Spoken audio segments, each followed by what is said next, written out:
Teaching children how to wait. जैसा कि हमने डिस्कस किया, एक जगह पर हम बैठ तो गए।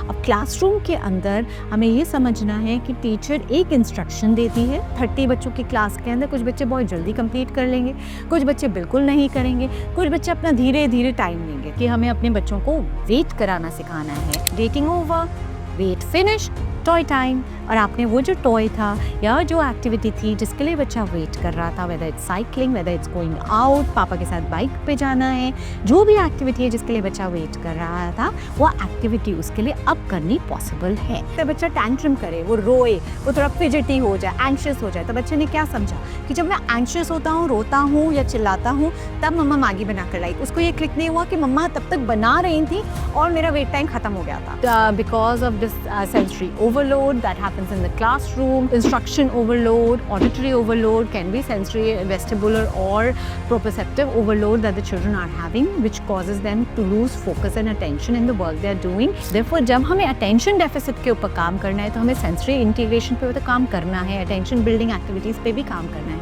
मगर हमें अपनी worksheets, अपनी instructions और बच्चे के communication को भी streamline करना घर के अंदर बहुत ज़रूरी है to make it effective in the classroom.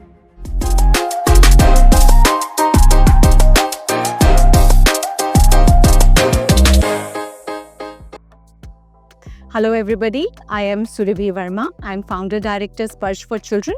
It's an organization that has been working with children with various difficulties for past 20 years now. We work specifically with children on the spectrum, children with learning difficulties and ADHD, to name a few. Third, teaching children how to wait. जैसा कि हमने discuss किया, एक जगह पर हम बैठ तो गए। अब क्लासरूम के अंदर हमें ये समझना है कि टीचर एक इंस्ट्रक्शन देती है, children finish that work and then they wait for the teacher to give the second instruction, right. So there are lot of ways to teach waiting, जैसे घर के अंदर है एंड थेरेपी सेंटर्स में भी हम सिखाते हैं बच्चों को। And best way is to use visual cues, right? For example, जैसे कि ये एक weight card है हमारे पास में, right? So we teach our children to wait. They are playing with the toy. We count till 5. या हम उनसे वो toy लेते हैं, या हम एक tray देते हैं जिसमें वो toy डाल देते हैं, and we ask them to fold their hand, and we keep this card in front of the child, and we ask them wait. And we count depending upon the child's ability to stay and wait. We count. We can count till 5. 1, 2, 3, 4, 5. अगर हमारे बच्चे का short waiting span है, अभी उसकी anxieties ज़्यादा हैं, तो हम 1, 2, 3, 4, 5. We ask the child to give us the waiting card, and the toy goes back to the child. Slowly and steadily, the goal is to increase the waiting time. So the wait goes from 1, 2, 3, 4, 5 to 1, 2, 4, 5, and then the child waits. When the child can do this, so you start with making the child stand and wait. You can use tokens for the child to stand and wait patiently, and the child puts tokens so that suddenly from waiting for a toy to about 5 seconds, it goes up to 30 seconds, and then 1 minute to 3 minutes also. So therefore the child learns the concept of waiting. So कभी कभी बच्चों की anxiety जब high होती है, आप तब बोलेंगे वेट करो वेट करो, it will not work. But the moment you pick up the card and show wait, and if you have trained your child, the child will wait. Child will immediately understand what this card means. So जैसा मैंने कहा कि हमें अपने बच्चों को wait कराना सिखाना है, एंड जब वो काउंट के साथ वेट करना सीख गए हैं, whether with weight card or fold hand cards, then it's important to teach them with a timer as well, because waiting 5 seconds या 10 seconds की नहीं होती है. So हम अपने बच्चों के लिए टाइमर 5 मिनट्स का लगा सकते हैं, एंड बिकॉज ये विजुअली कम हो रहा है, सो चिल्ड्रन अंडरस्टैंड कि जब तक ये बजेगा नहीं तब तक मुझे वेट करना है. ये बैठ कर सिखाना है स्किल सेट, और ये खड़े होकर भी सिखाना है कि ये धीरे धीरे धीरे धीरे टाइम कम हो रहा है. It is very visual for children कि ये रेड कम होता जा रहा है, मुझे वेट करना है. एंड देन जब ये waiting over, wait finish, toy time.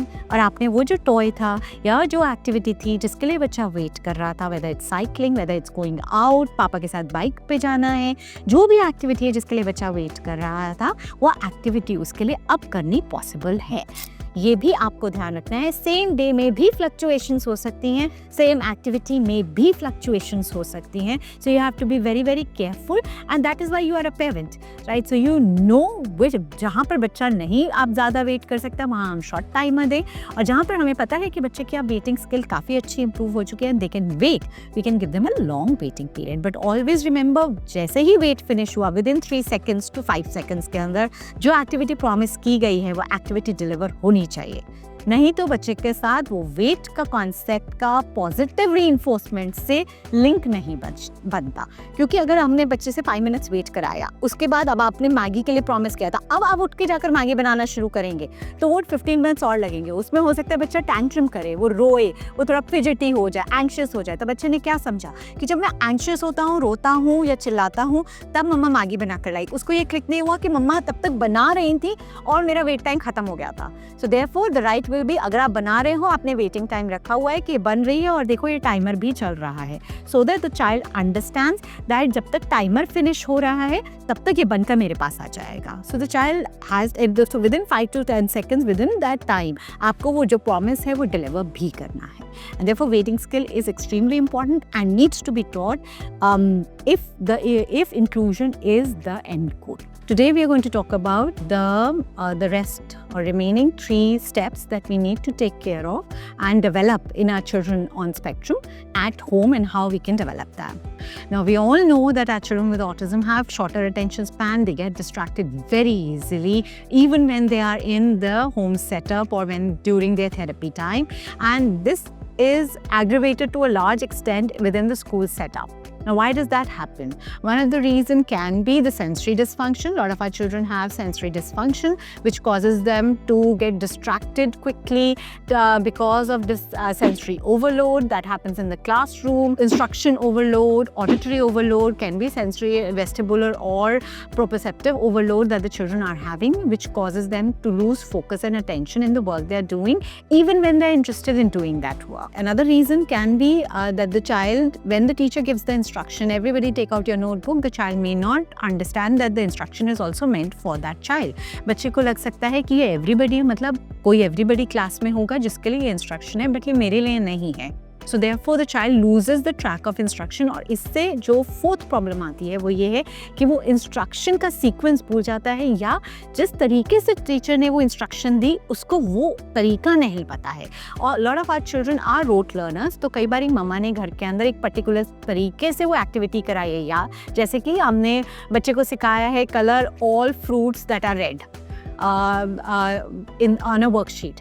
अब बच्चे को ये इंस्ट्रक्शन तो पता है that color all fruits that are red or color all the fruits red, right? But when teacher says that, you know, today we're going to take the color red and we are going to color all the yummy fruits that are there जो मम्मा आपको खिलाती हैं, so the child loses the instruction. Child forgets to understand what does that mean, you know, and what is important from this sequence of instructions. So therefore they become very restless, distracted and may lose attention span. So we have to manage these 4 skill sets. 1, manage sensory dysfunction. अगर बच्चे के अंदर sensory dysfunction है तो हमें उसको OT से, occupational therapy से उसको करेक्ट करना है। It is a slow process but it is a very effective process, it is the only process that helps children to settle down eventually. और जैसा हमने फर्स्ट स्टेप में डिसाइड किया था कि कुछ एक्टिविटीज़ के लिए बच्चा वेरी गुड और वाओ और थम्स अप पे भी काम करेगा, बट कुछ एक्टिविटीज़ के लिए आपको रीइंफोर्समेंट अपना हाई देना पड़ेगा।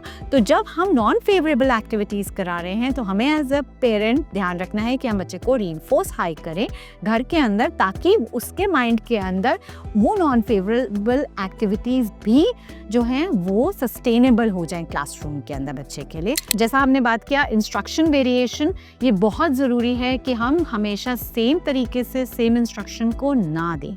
जब हम कोई स्किल बना रहे होते हैं बच्चे के अंदर तब हम फोकस करते हैं कि हमारी इंस्ट्रक्शन सेम रहे, मगर धीरे धीरे जैसे जैसे बच्चा इंडिपेंडेंस की तरफ मूव कर रहा है तो एज अ पेरेंट मुझे ये माइंड में रखना है कि मैं सेम एक्टिविटी को, जैसे कि व्हाट इज़ योर नेम, आपका नाम क्या है, ठीक है, ये दोनों चीज़ों से सेम आंसर है, ये बच्चे को सिखाना बहुत ज़रूरी है। So for example I have few visual cues here. One is hands up.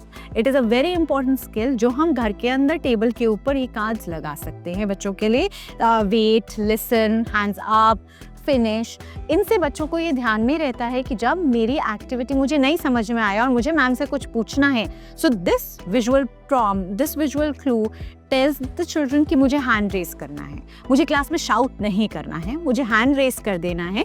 So children can pick it up and then raise their hand so that the teacher immediately knows कि बच्चे को कुछ कहना है। मगर ये स्कूल के अंदर जाकर फर्स्ट डे पे ये बच्चे को नहीं समझ में आएगा। सो देयरफॉर पेरेंट्स, जब हम घर के अंदर काम करा रहे हैं तो हैंड्स अप का कार्ड टेबल पे रखा हुआ होगा and we will train our child कि जब हमने कोई डिफरेंट तरीके से इंस्ट्रक्शन दी, so children can raise their hand and pick up this card, put it up in the air and तब हम बच्चे को आंसर दे रहे हैं। सो ये स्किल घर के अंदर सिखानी बहुत ज़रूरी है। And same way finish skill, बहुत बारी जैसा मैंने पहले भी बोला कि हमारे बच्चे एक्टिविटी तो समझते हैं कि मुझे वर्कशीट के अंदर मैचिंग करनी है, मगर जब उनकी मैचिंग ख़त्म हो गई और उनको वेट क्लिक नहीं किया कि मुझे वेट करना है, तो वो पूरी शीट के ऊपर बाकी स्क्रिबलिंग भी कर देते हैं कई बारी, या वो शीट को फोल्ड करके थ्रो भी कर सकते हैं।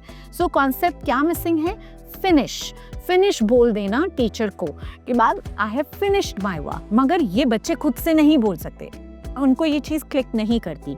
इसीलिए घर के अंदर जब बच्चा एक पेज एक्टिविटी फिनिश कर रहा है तो ये फिनिश कार्ड उसकी टेबल पे पड़ा है। इस फिनिश कार्ड को वो उठाकर जब तक पेरेंट को नहीं देता तब तक पेरेंट आगे मूव नहीं करेगा।